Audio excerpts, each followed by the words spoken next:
12:01 on the oil stream. It is the Boston Pizza oil stream. We're going to be live at Boston Pizza on the 25th at Capilano. Oh. Can you see Cody? Cody and the crew? And the crew at the Capilano Boston Pizza. They are great. So make plans to join us on the 25th. That's a Monday. I'll be there for the lock shop at 11, and then the oil stream at noon. Last time we were at Capilano was during the Olympics. Uh-huh. And Canada won or did they lose? They were playing Finland. Or no. The Finland was here. Finland was here when we were all watching the hangout. They were playing but we were Czechia? watching we were watching the Finns after them. Yeah, the Finns were playing after them in a different game. Finland and Sweden. But we were watching Olympic hockey the last time we were at Capilano Boston Pizza. Right. No Olympic hockey this time, but we will be there on Monday, May 25th, if you want to swing by. That's 2 weeks from today. We will be there. You can swing on by and join us for lunch. And if you swing on by, I'll buy you a beverage. Heck, you know what? Depending on the weather, might try to go patio show. Ooh. Could be a possible patio show. So that could be a lot of fun as well. Bye, Trev. Bye, Trevor. We'll see you later, buddy. You can text us anytime at 780-218-9999, 780-218-9999. And we'll get to a lot of people are even furious about like the picture on the side of the graphics right now. But we're going to talk. Come on, I want to talk today about, Leon Draisaitl comes out and says they've taken steps backwards, big steps backwards. So I want to know what everybody thinks. When did it start to trend in the wrong direction? Oh.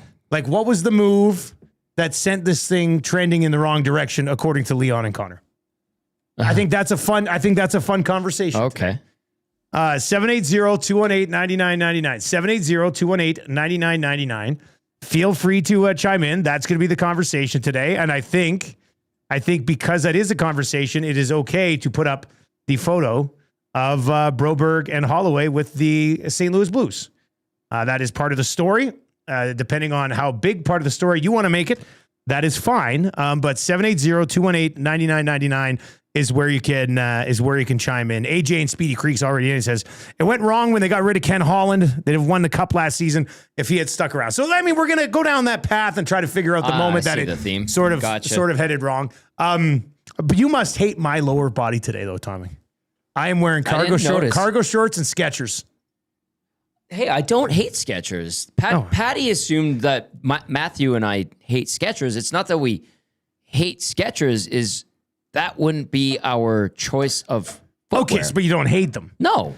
Okay, well then you might not hate my lower body too much. By all accounts, they're very comfortable and they're a very good shoe. And I'm disappointed to hear, as Patty outlined last Friday, I didn't realize Patty was the culprit. He's a big Skechers guy. Like big Skechers guy. Okay, yeah. It makes sense. They're extremely comfortable. Yeah, but the price has gone up on them. And there used to be like good deals. And now the deals are still pretty decent, but not as good as they once were. You used to be able to get a good pair of Skechers for $70. Yeah, he was kind of saying the same thing. Now it's like a $110 shoe. Yeah. Which is still okay. But if it's a good quality this is my second pair of these ones. Like I had a pair and then I got like the updated version. Now I have them on today. I haven't worn them very often.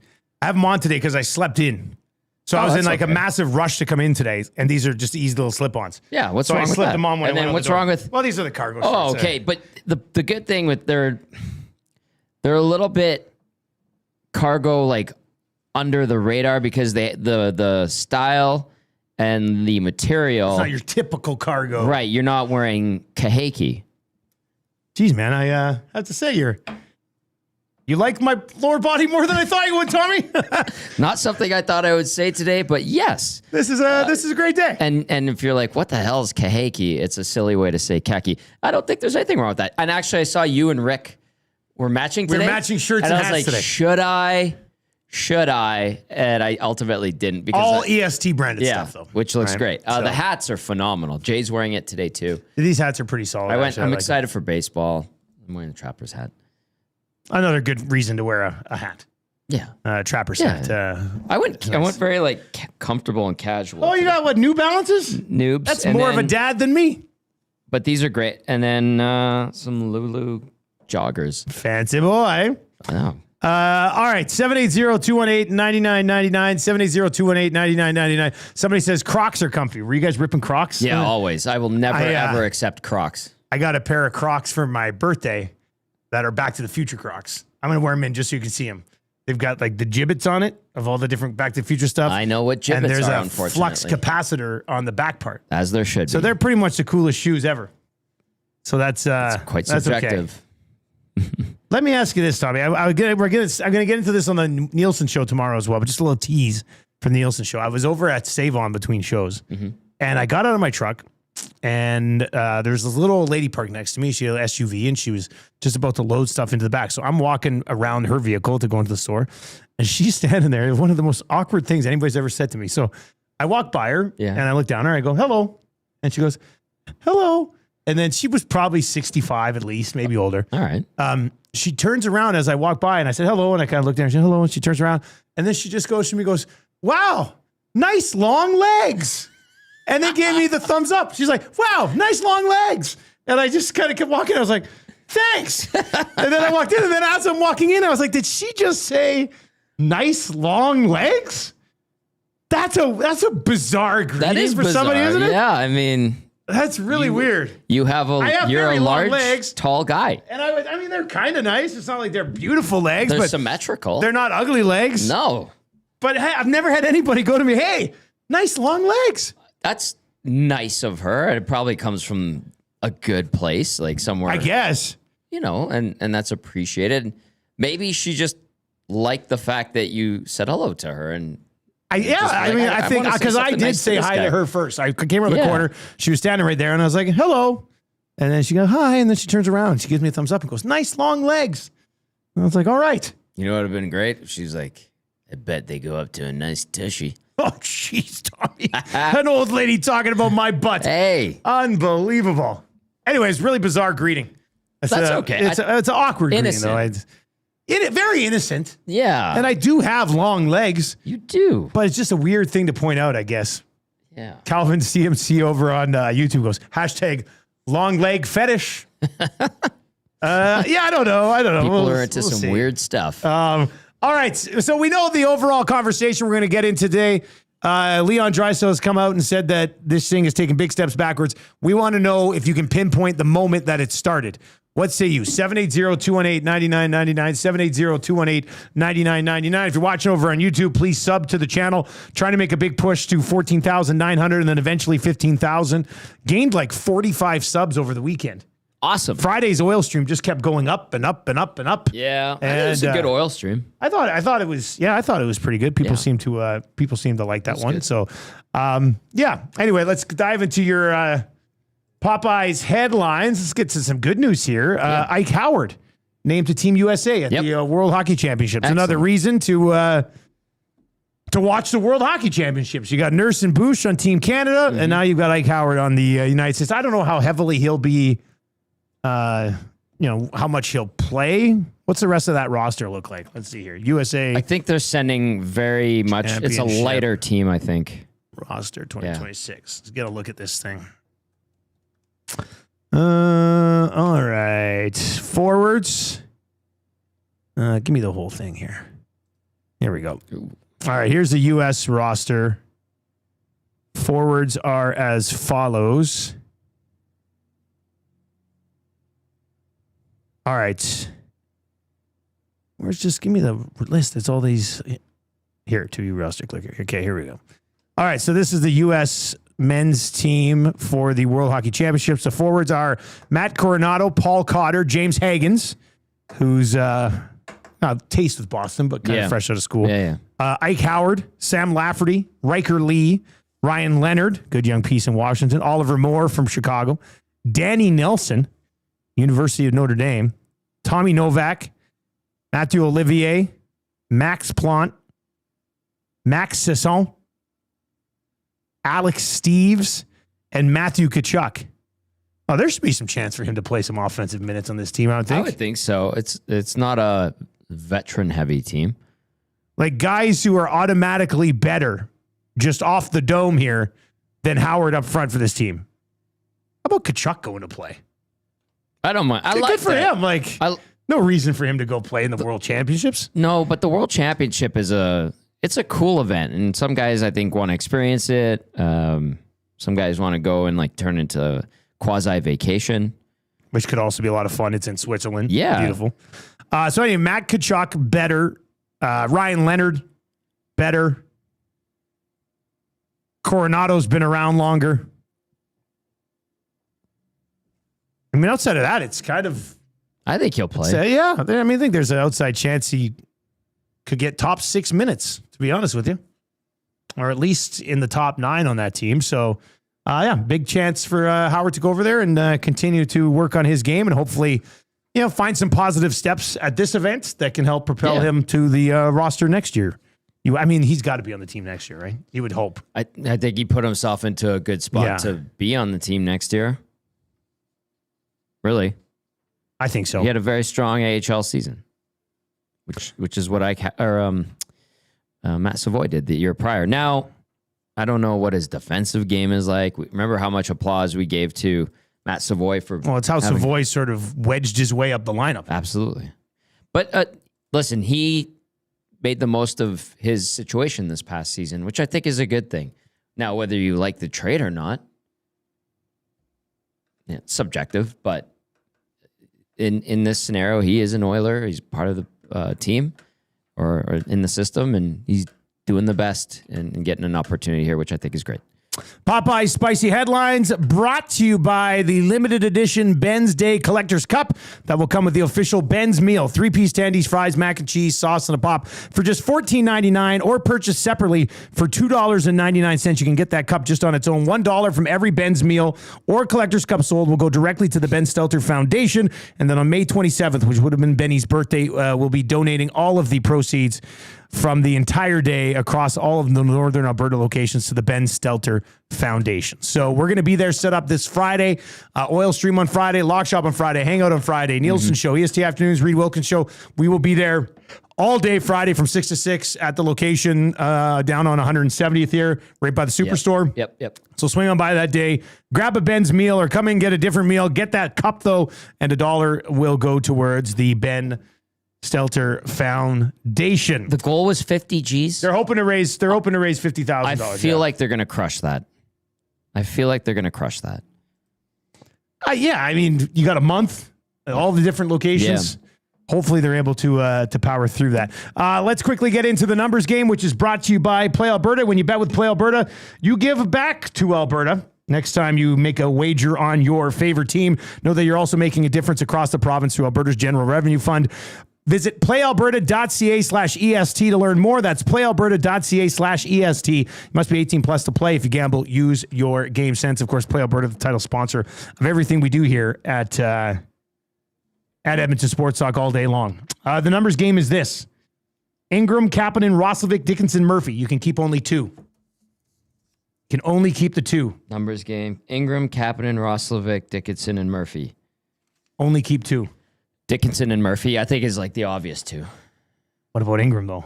You would like to have Ingram, and I said on Friday, I think the intention, from what I'm understanding, is to try to keep all 3.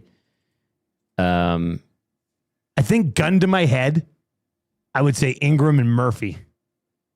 And just try to, if you can't have Dickinson, I think, gun to my head, give me Ingram, give me Murphy, I'll find a third line center somewhere else. Whether it's Nuge, whether it's, I don't know if Szymanski be ready for full third line minutes next year, but I don't know. I think that might be easier to fill than the right shot D or the goaltender who has the best save percentage on the UFA market. Yeah. Dickinson, I think if, like you said, if you could fill that role within. I would like to see him back, but maybe save some money elsewhere. If you could only keep 2 of them. Nolan from St. Albert says Dickinson and Murphy. Amishman says Ingram and Murphy. Murphy would be a for sure.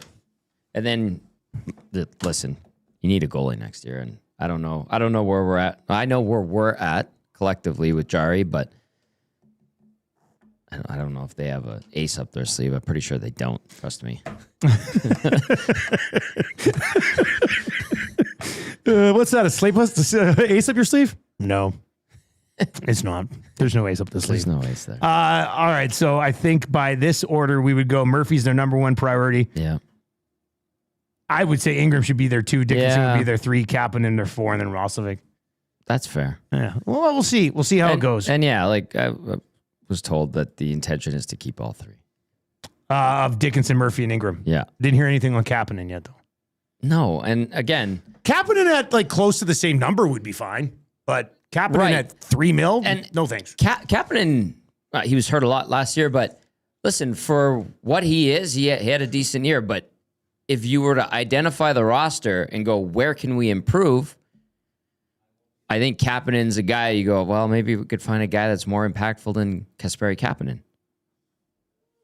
Deskra over on the YouTube chat says, so we can look for another third line center for 15 more years? Deskra, that's a good text. You'd like to keep all 3, but then where does the flexibility come to actually change the roster? Right. Right. So we will see. You can chime in on that one. 780-218-9999. Anyway, I want to say play pick 2 there for your numbers game. That's a tough one. Today, it is the Oil Stream. It is brought to you by Boston Pizza. All right. See a lot of text messages from people texting in for the first time. So let's bang out a couple of those for some of the newcomers texting in. Thank you very much for being here today or texting in for the first time. Maybe you've listened for a long time. Let's go to this one from FD. Hey guys, how much do you factor that the cap not going up as much in the last couple of years being an issue for the Oilers? Right, coming out of the pandemic, and then that is a big factor that hampered Kenny Holland's era the most. Yeah, the tail end of Kenny Holland was impacted by because it was right at COVID. They went into the frozen cap. Yeah, and then what was it, like 2023-ish is when it started to creep up again. And they were kind of in a cap crunch. Remember, like Fogle came off a career season, and it's like, can you give Fogle $3.5 million? Not if you're going to give it to Skinner, right? Yeah, and that did Jeff Skinner. Yeah, that didn't work out so good. Actually, Jeff Skinner did okay. He would have rather have kept Fogle than Jeff Skinner, though. That would have been the better player to keep. Yeah. So that was a miscalculation. Let's call it. I would also say this, FD, and once again, thank you very much for the text, man. But like that impacted a lot of teams, right? It's not like the Oilers were the only team impacted by a flat cap for a few years. Now, the Oilers were a contender. If the cap would have kept going up, could it have helped them finish the job against the Florida Panthers, who deal with some salary cap advantages? Sure. I understand what you're saying, but I don't think you just go, they never got it done because the flat cap. I don't think you can do that. No. They worked their way out of that pretty well. McDiesel, are you talking about Holland trading for Gagne and Athanasiou? That was one of the misses Holland had. Athanasiou, It was nice to have Sam back, though. Now, that was hit hard because of the flat cap, too. Yeah. Right? Was that not? Yeah, so it was Sam and a pick for Athanasiou and Mike Green? Is that what that trade was? I'm trying to remember. Mike Green was in there? You probably have a better memory than me. Let's see here. God, this has been a tough day. Why? Well, because so on Lockshot, we were talking about Lane Hudson, drafted with a pick the Habs got from the Oilers. Oh, yeah. And then I'm just looking here, traded from Edmonton with round 2 pick in the 2020 draft, Brock Faber. Ooh. And round 2 pick in the 2021 draft, Atu Ratti. Ooh. For Ryan Kuffner and Andreas Athanasiou. Okay. Yeah. What was the Green trade? That's it's not ideal. Not ideal either. He played 2 games. So both the Brock Faber and Lane Hudson picks were traded by Oilers to said teams in some fashion. I mean, they would have had to draft the guys anyway, so it's not like it's never going to take them, but still kind of sucks to see that today. Traded from Detroit to Edmonton for Kyle Brodziak and a 4th-round pick, which became Jan Bednar. How many games did Green get? 2. That was it. Because he got hurt right after the game. Yeah. Yeah, and then he said, deuces. I'm not coming back for the bubble. Here's Here's another text from a first timer. And if you are a first timer, don't be shy. I mean, we might not read all of the texts, but we'll try to get to a lot of them. And we might not agree with all of them, but we do appreciate you texting in or messaging over on the nasty chat, where it's always a really good conversation. The only way this works out for the Oilers is management restructuring. Make Coffey the Poho, Gretzky the GM. There's a divide in the current system because Coffey is a Kate's guy. He's talking about Keith Gretzky as the GM. Yes. I hope. Yeah. No, Wayne ain't coming back. Trust me. So Paul Coffey's the Poho, Keith Gretzky's the GM. He's saying get everybody on the same page and then go from there. The last part about the divide, I feel like there is one, but it's not the one outlined there. Paul Coffey is number 2 in charge. Behind Daryl Cates. Behind Daryl Cates. Yeah. Like, let's not. So he's already like low key substitute Poho. Yeah. Like if there was position above Jackson's, it would be Coffey's. That's right. Jeff is the CEO of hockey operations, I believe is the formal term. All right. We are going to dive into your thoughts on what was the move or moves that sent this thing towards where it is now. And it's not over. It's not done, but it's not ideal. And Connor and Leon said it's taken steps in the wrong direction. So we're going to try to figure out when that started. I like that. Jeff also has president in his title now. There we go. Or maybe he always did, but I remember it was CEO. I'm like, what is that? And then I like how they have Koff as just an assistant coach. That's cute. That's hilarious. That's funny. Look, I think it's cool to say that Paul Coffey's the most powerful assistant coach of all time. Yep. And then you click into it, and the title changes from assistant coach to special advisor to owner and hockey operations. That's cute. All right, let's try to sort through a few of your text messages here. And let's get to, so Tommy, if you had to point to one thing, like was there one moment that sent this thing down the current path, the current timeline to get to the point where Leon and Connor are sitting at year-end availability after being eliminated by the Mighty Ducks or the Ducks in the first round, saying we've taken steps back? Yeah, there is. Okay, what would it be? That takes them down this current path? Yeah, like when they hired a new president and CEO. Jeff Jackson. Yeah. And then he operated without a GM for a small little window. Yeah. Paid some veteran guys to come in. Sort of disrespected some younger guys who then sign offer sheets. And like they could have just taken care of the younger guys first. Yeah. Right? This is why on the thumbnail today we have these two guys. Because I think I would agree, like the hire you're saying the hiring of Jeff Jackson took them down this path. That's when it has created this environment. You know, you don't want to simplify it too much, but the dude in charge, since the moment that they started trending in this direction, should probably take most of the blame for it. Right? Like that's just how it would work in any. So you take over, what's that place across the street there? I can't read it through here. Whatever that place is over there. So that place. Town and Country? Something 780 automotive? Automotive? Yes, 780. So you take over 780 Automotive across the street on their 7th. Uh-huh. And it's been going really well, and they're very close to being a very successful business and reaching all of their goals.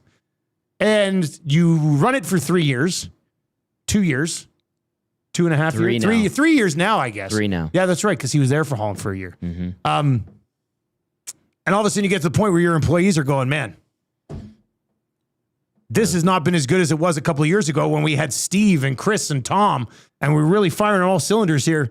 Like the guy who's in charge of that has to take that heat the most, I would think. Yeah, because there's been a lot of change, obviously.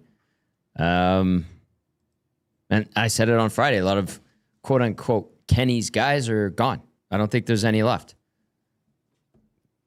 Well, let's be honest. Kenny's guys with Kenny got them to the big dance. Jeff and some of his guys the next year got them to the big dance again. Maybe not as close, but and then this year was a step back, although they played a ton of hockey, which I think is a huge factor.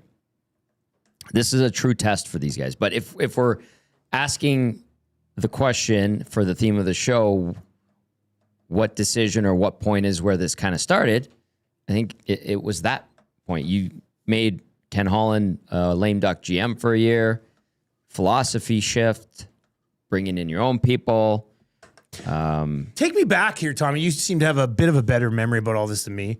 Was there an outcry in the city to have somebody be hired above Kenny Holland? Like, was that again, I'm trying to think of, I can't remember the time where like somebody has to be above Ken Holland. Well, there was a special advisor to owner and hockey operations guy in place at that point already, who was this guy. Yeah. Yeah. So he was there. So they already had Paul Coffey on board. Yes. And like I said, they had. Yeah, I'm trying to figure out like what was the main point of hiring Jackson if Coffey was already like Cates' number 2 and Ken Holland was overseeing things? To move on from Ken. I think there was so it was like an exit plan for Ken Holland, yeah. Well, hang on. I think there was a change internally to if Ken is the right guy to be in charge of the team. As crazy as that sounds.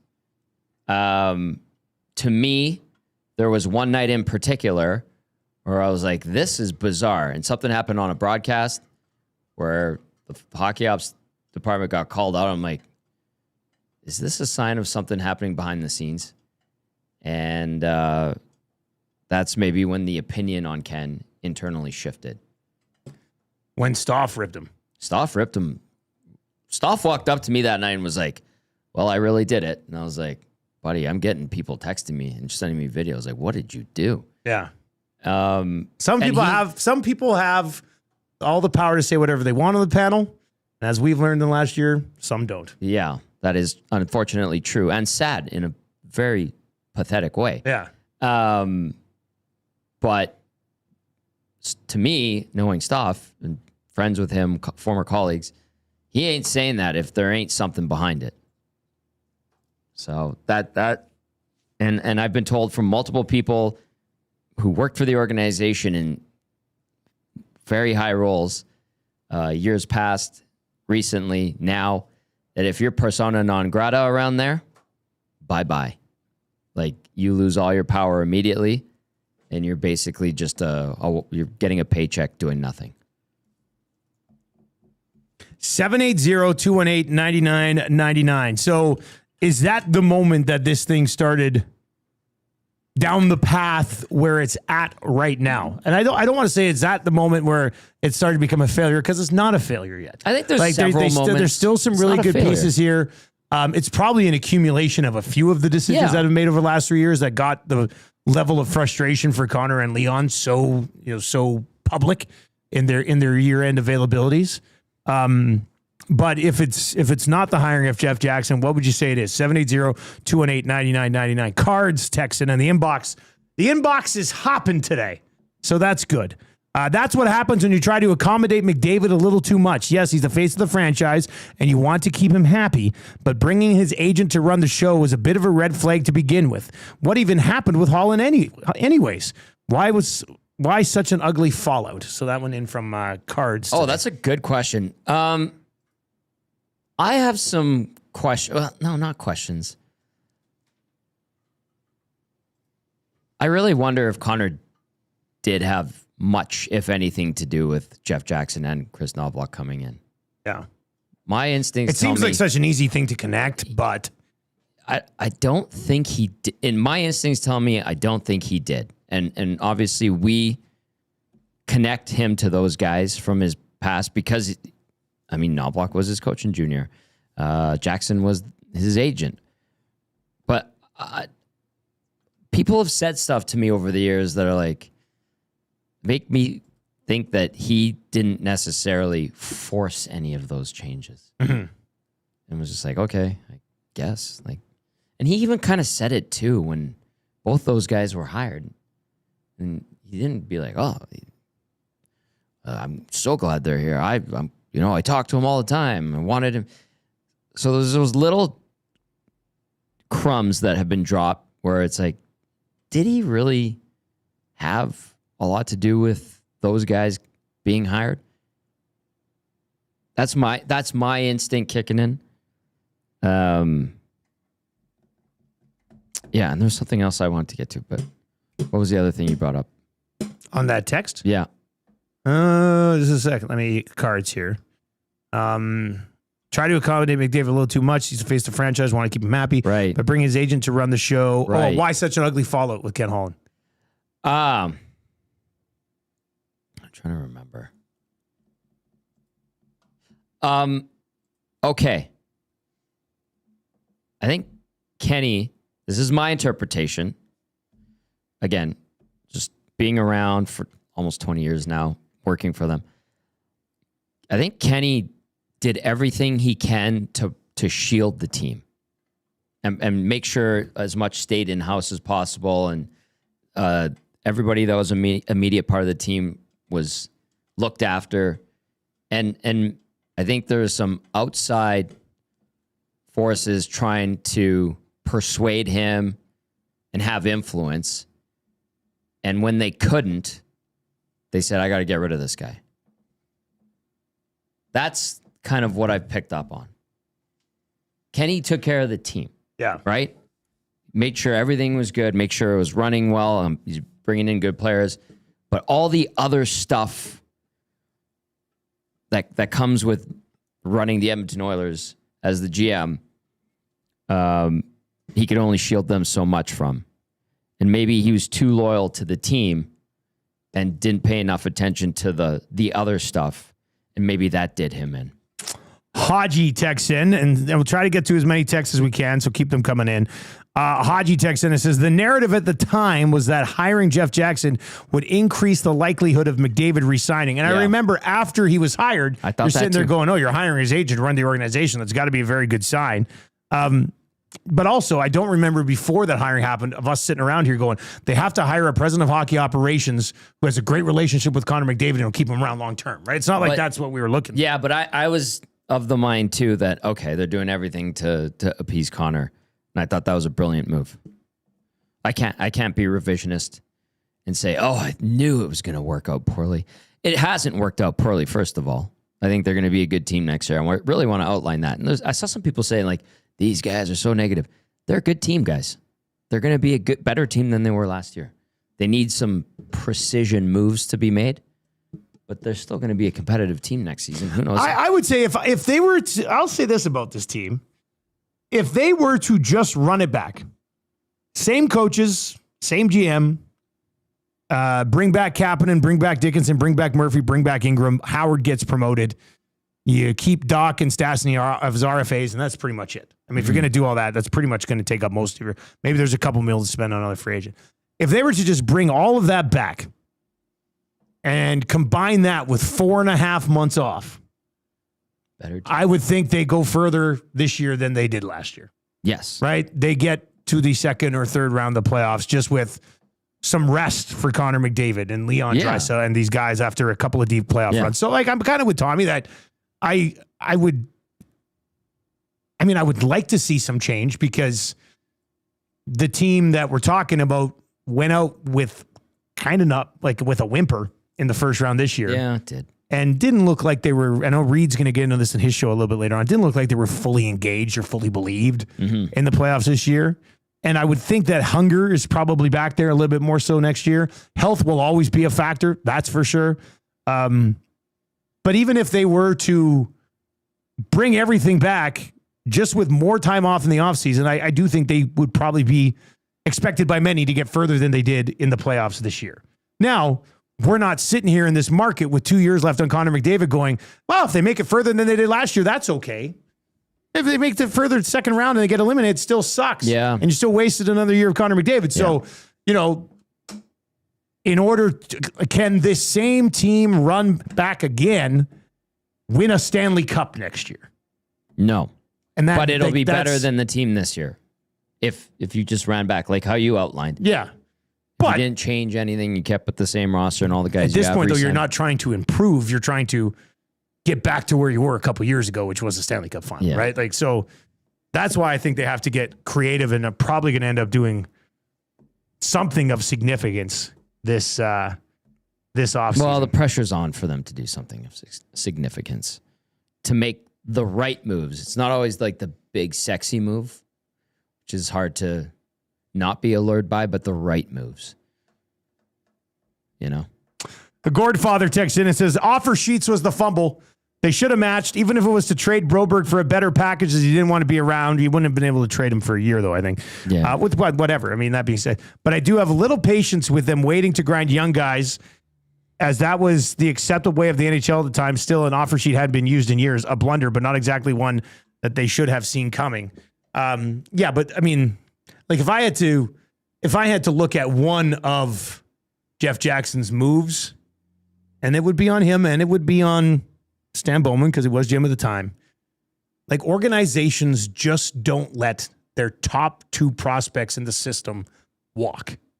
Like that was hard. It's never happened before in the history of hockey that they were the number 1 and number 2 young pieces on the team. Yeah. Right? 100% they were. And you just had a chance to match and decided to say, nope, you guys leave. The Holloway one for me, just having seen the lead up to Broberg's situation firsthand and kind of been like, I don't think he's dialed into being an Oiler anymore. But he still could have protected the asset. Protecting the asset, right. And then the Holloway one, I think he was getting some bad information from his agent and went against his better judgment, and he cashed in. He cashed in this past week. But and he would have been the guy I would have matched for sure. Does it change a ton? Who knows? But once again, this is not us making up something that happened. From an asset management perspective, you put a couple of your top young guys on a back burner. Correct. That's fair. To make your team older and slow. Right. And then thought you were going to be able to squeeze these kids, and it backfired horribly. And your organizational depth, which wasn't even good in the first place, lost their top 2 young pieces. Like that, that alone is a significant step backwards, right? So that's a fair way to look at it. That's just what happened. Yeah. It's if that happened in Calgary, we would be mocking that team relentlessly. Correct. Like it happened here. They've got people that can try to spin it certain ways, but the bottom line is that can't happen. Right. Like you can't just let your top 2 assets, your top 2 young guys walk. You can't. No. And I know, again, there was a cap crunch. And what was Broberg's number? It was like 4.85.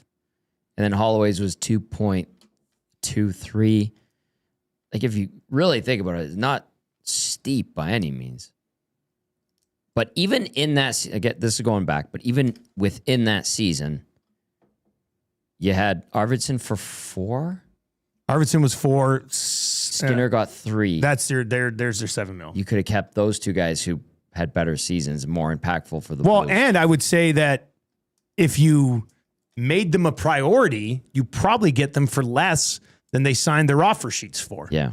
Right? If you just were like, hey, we're going to get this done. Yeah. Those 2 kids are sitting there going, wait a second, you guys have spent all the money that you were going to spend on us, on these guys, and now you're going to try to squeeze us for this number? Right. See you later. So, but even after that, they still could have matched on him.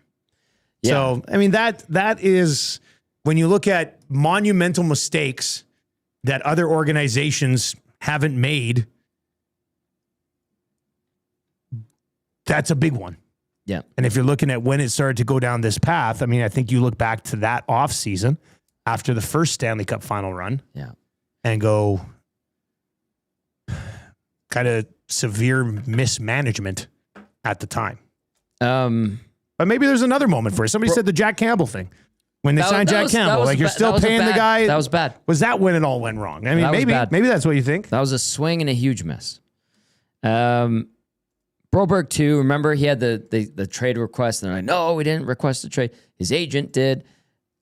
I was told that because Broberg and Holland, I think Kenny really liked Broberg. Like he liked the kid, felt he had a good rapport with him. I believe that was his first. Remember, he was patient with him when he wasn't happy for a while there. Yeah. But that situation where, the agent made the request for a trade or made some noise and created the rumblings, that affected their like personal relationship. And so, it was going down a bad path that escalated it down the bad path. All right, 780-218-9999 is where you can chime in on this conversation as we try to sort of figure out where it started to head towards where it is now. And will one or two moves, good moves, be enough to get this thing back on track to the point where McDavid and Draisaitl are motivated and ready to go next season with a roster that has been put together by Jackson and Bowman?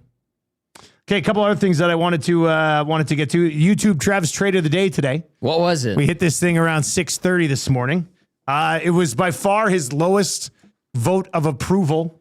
Oh, I voted so in far. this one when I woke up this morning. Yep. YouTube Trev's trade of the day. Tristan Jarry, Ike Howard, first and 28 and a third and 28 for Thatcher Demko. No, that was a quick no. He's all now. I mean, even the idea of injury-prone Demko for 3 more years at 8.5 or whatever it is not ideal. I think Gager said this morning on our show. Gager said this morning on our steel show. toe Skechers? No, I kicked my water bottle off. By the way, I dusted all this today. Yeah, I dusted the bottom there. No big deal. Gager said you could that should almost be a straight up thing, where they get Jarry for 2 years, they retain, but you have to take Demko for 3, and just straight up. Here, you take Tristan Jarry, you get 2 years of him. We'll take Demko, we get 3 years of him, but you have to retain so the contracts are even. And then you're just flipping the 2 goalies, but the others get an extra year. I still say no to it. Demko's just too. Injury-prone? You can't have a goalie with significant lower body injuries like that guy and have any. Right, what's that? Demko? What's he making right now? 8 over 8. Oh, jeez. Yeah, that's the thing. Like it's too much money. Yeah, his body's. It's unfortunate because when he is healthy and he's playing, he's one of the best. Okay. When your body can't keep up anymore, that's gonna hurt you, right? Yeah, that's too bad. Bones texts in and says, I would rather gamble on Demko being ready for a playoff run than Jarry. My focus, however, would be trying to pry Wolf or Cooley out of Calgary. Yeah, Calgary's not going to give you either of those guys. Yeah. That Cooley's pretty good. Big dude, too. And very cool. Like, he's a real treat. A refreshing perspective on everything with Cooley. Okay, did you? I retweeted it yesterday. The Hockey News had an interesting article about a trade that you'll love to hate. Tell me about it. Darnell Nurse for Cody Ceci. What do you think about that one? Oh, boy. So you get out of the Darnell Nurse deal, but you have to take on 3 more years of Cody Ceci at more than $4 million. But you're saving money from the Nurse deal. You're moving Wallman up to play top 4 left-handed minutes. Ceci comes in and plays on the right side for you. Probably in your bottom pair, because hopefully with that extra money, you can keep Murphy around. And then your blue line is Ekholm, Bush, Wallman with Murphy, which we didn't really see much. No, I'd kind of be intrigued by that. Yeah. And then I guess Stastny or Emerson with Ceci on the third pair. That's a pretty weak third pair. So you sit there, and it was funny because today we're kind of like, ha. But one guy said, Dusty, I'd rather have Ceci at 9.25. I was just like, oh, God, that's savage. That's vicious. But a couple people were texting in going, hey, man, we can't sit here and say anything to move Darnell Nurse and then say no to something. And I thought, okay. That's a good point. Let me ask you this, Tommy. Like, how desperately do you have to be? Like, how desperate do you have to be to move Darnell if he says, okay, I'll go? And he would probably only go to certain places. It's not like he's going to give them full, like, trade me wherever. No, that won't happen because he has control, right? Yeah, still got full no movement this year. Changes next offseason. If they revisit that idea of moving him and he says, yeah, sure, but here's where I would pick to go, I think you explore it. How desperate would you have to be? You'd have to be pretty sure that you can't count on him night in, night out. And I know there's fans here that... And you can still count on him. Like, it's not like every single game's a disaster. No, but ask some people and, terrible. Did you see that third goal? That was Nurse's fault. Well, he hadn't been on the ice for 3 shifts, but okay. You know, I think that contract put him under the microscope to a point where it was like lost for the fan base with him. He couldn't do anything to win them over. It felt like. Well, let's play this game just briefly. Ken Holland gave Darnell Nurse the contract. Yes, he did. So if there was one guy that might be okay to trade for Darnell Nurse, could be the guy who actually gave him the contract in the first place. Who wrote that article for the Hockey News? That was I can't remember his name. Younger pretty guy, clever. No, but I guess what I'm saying is outside of Cece, do you think there's a way the others could convince Ken Holland that, hey, this actually was a pretty good deal for Darnell and he's still worth this much money and I think he could help your blue line? Like, let's put together a fantasy trade here for the Oilers and the Kings. Like, what would you have? So the Kings right now have got Byfield at 6.2 for the next 3 years after this. Kopitar's coming off the books, so they'd have some money. Panarin's 11 for the next 2 years, and Kempe's 10.6 kicks in next year as well. Kuzmenko's coming off the books at 4.3. Trevor Moore, 20. He makes 4.2. He's 31, couple years. They don't have a ton of crazy long-term deals. CC is their second highest paid D-man at 4.5. Yikes. Well, they lost Gavrikov Doughty makes 11, and he's got 1 year left on his deal. Then he's a UFA, possibly retiring. I mean, I don't know what ended up happening there. But do you think there's a world where you can convince Ken Holland to trade for Darnell Nurse? But Ken's probably the type of guy that would listen on something like that. Tell me about this. He would make a hockey trade. He'd be like, yes. Stan, I'm listening. What are you suggesting here? What would it have to be?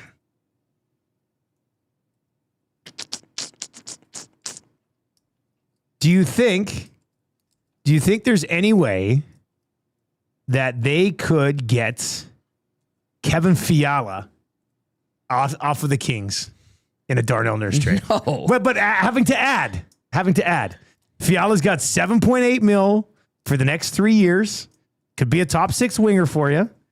How much would you have to add to Darnell Nurse to have Kenny Holland go, well, we still got Byfield, we still got Panarin, we still got Kempe. I'll take Matt Savoy. I'm kind of saying that in jest. I like Matt Savoy. I don't want to see Matt Savoy. So do I. Think that was a good move made by this current Oilers management team.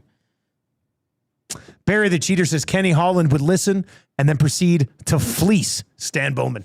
Can you imagine getting the Nurse trade off the books and like getting fleeced so bad that people are like, you should have just kept Nurse? That would be a tough spot to look at. Rob from LA says Nurse for Byfield. Yeah, probably not going to work. RCN says Dusty's been drinking already. Not true. I've basically just had water all day. Yeah. And I don't know. I was just thinking if anybody might be interested in getting Darnell Nurse, maybe it'd be the guy who gave him the money. Ken calls on everybody, man.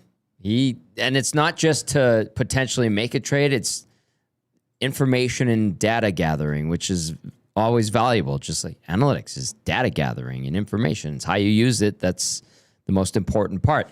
But he would probably listen on that and kind of understand what's going on and call around. It's like that scene in Moneyball where Billy Beane makes the trade. And he's going back and forth. That's Kenny Holland? I think that's the type of get me Dabrowski general manager he is, where what's going on? Oh, tell me about that. Really? You thinking that? Oh, I'll think about it. I'll have to go back to my guys. And then you call someone else and be like, did you hear about this? No way. Oh, I'm not doing that.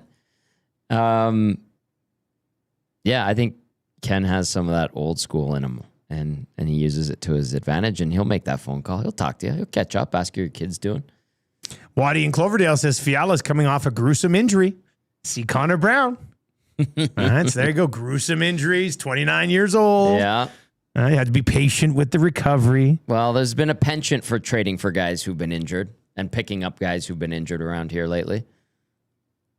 Yeah, could work. Regula. Pat texts in and says, sure, Holland signed the Nurse deal, but Bowman signed the Jones contract that year, so they both overpaid D-men. It was actually Jones that set the market. Bowman set the market with Jones, and then Werenski got paid, and Nurse got paid. I think Dumba got cashed in on a good deal that year, too. Seriously? Dougie Hamilton did. Dougie Hamilton. Oh, Dougie Hamilton. Was that the same year, too? Same summer. I believe. Troll says, Dusty, do you agree that Carolina is a wagon? Not my words. Are they going to get rolled in the next round? I think you could probably say no. Like, I think Carolina is pretty darn close to a wagon. I think there could be a way to beat Carolina, though. So I'm not going to say they're unbeatable, but I also say they won't get rolled in the next round either. Right. I don't see Montreal or Buffalo going in and beating Carolina in 5. That'll be their best test. Mind you, though. Carolina's history is to get rolled in the conference Correct. final, but that should be. I don't want to take anything away from Ottawa because I spoke very highly of Ottawa before the playoffs.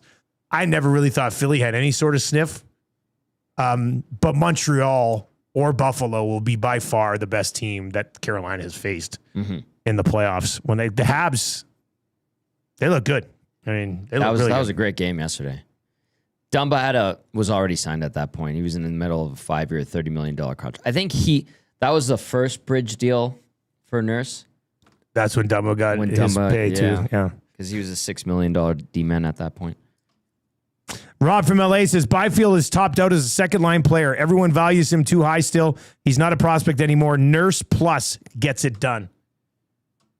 Nurse plus what? Come on, man. I think they're still counting on him in LA. I think he's still supposed to be a pretty big piece of the future there.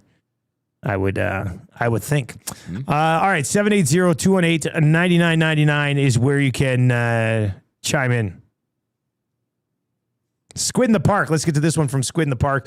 I've asked before, and I'm not sure anybody's answered on the air, but where does the pro scouting department fall in regards for fault for the magnitude of poor signings that have occurred over the last few seasons?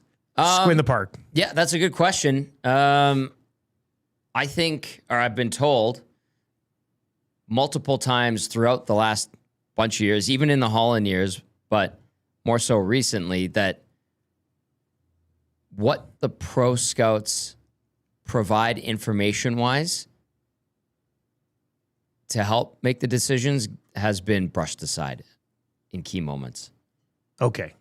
And looking to maybe somewhere else in the organization for guidance, maybe, Perhaps. in some of those situations? Okay.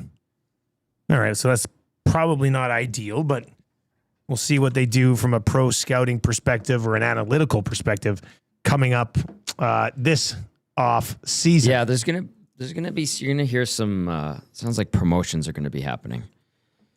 Oh, really? Some title changes, yeah. Ooh. Well, that's exciting. There's some other stuff. Yeah. Tell me later, and then we'll hint loosely on Wednesday. I don't think it's anything earth-shattering, by the way. This one says, Markstrom bolting last minute to the Flames instead really had a domino effect on the team. There would have been no Campbell signing, no buyout, no rushing Skinner. The fact, not the biggest mistake is Markstrom chose it, but maybe the biggest ripple effect. That's a good one. That's a good point, actually. That's a good one, yeah. Yeah, thanks for that, Gordfather. All right, Benny, what's coming up on EST Afternoons, buddy? So we're going to talk about Conn Smythe favorites on EST Afternoons. I mean, that Montreal game has Jakob Dobish, man. I mean, come on. So we got that. Jess Myers will join us to talk about the Minnesota Wild Avalanche game tonight. Nice. Obviously, Elks camp underway. Do Lakers get swept, Dusty? Yes. I don't know. We'll talk all that stuff today on EST Afternoons. Matt Iwanek in for Hernan Salas, so it should be a fun show. Jakob Dobish, by the way, plus 2,200. Right now in the Conn Smythe odds. I think he was 35-1 this time last week. So it continues to He's just a goofy guy.